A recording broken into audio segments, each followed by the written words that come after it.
আমরা আজকে বিভিন্ন দল দেখেছি এই রাজ্যে, দেখেছি সিপিআইএমকে, দেখেছি কংগ্রেসকে, দেখেছি টিএমসিকে। আজকে আমরা বিভিন্ন রাজনৈতিক দলকে নিজেদের মাসিয়া হিসেবে মেনে নিয়ে তাদেরকে আমরা জিতিয়েছি।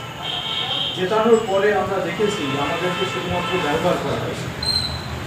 কোনো দল মূলত এই পিছিয়ে পড়া মুসলিমদের জন্য, পিছিয়ে পড়া হিন্দুদের জন্য, এক কথায় পিছিয়ে পড়া জাতির জন্য কোনো রাজনৈতিক দল একটা কোনো কাজ করেনি আজ পর্যন্ত, স্বাধীনতার আগে থেকে, ঠিক সেই ইংরেজদের আমল থেকে এই পর্যন্ত।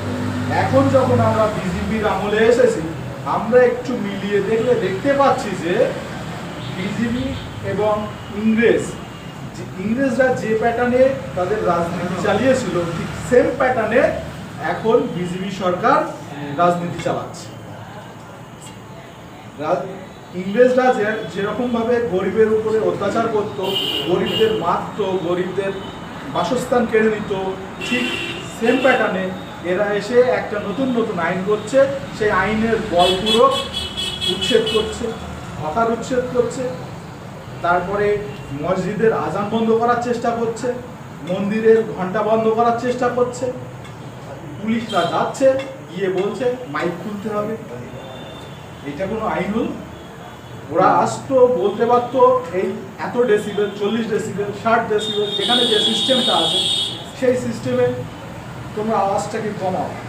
সেটা না বলে মাইক নামানোর কথা বলছে।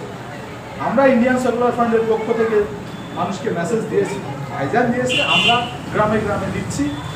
কোনো জায়গায় কোনো মসজিদ কমিটিকে যদি বলে, কোনো পুলিশ প্রশাসন এসে যদি বলে যে তোমরা মাইকটাকে খুলে নাও, তাহলে যেন মাইকটা না খুলে নিয়ে তাদেরকে বলা হয় যে তুমি আমাকে একটা নোটিশ দাও, মাইকটা খুলবো, কোন আইনের ভিত্তিতে আমি মাইকটা খুলতে বলছো সেটা আমাদেরকে একটা নোটিশ দাও।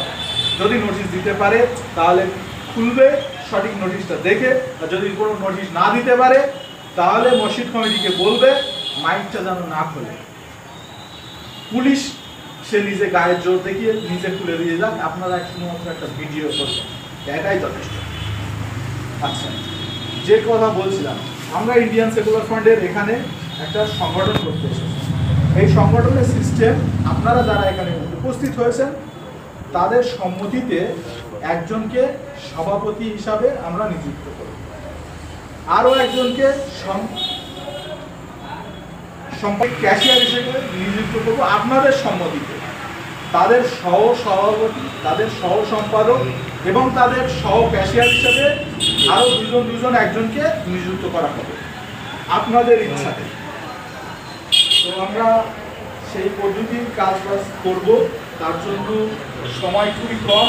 তো এখনও আমাদের দুজন বক্তা আছে, সামান্য কিছু কথাবার্তা তারাও বলবে। আমি আমার বক্তব্য এখানে শেষ করলাম। ইন্ডিয়ান সেকুলার ফান্ড জিন্দাবাদ, নওশাদ সিদ্দিকী ভাই জিন্দাবাদ।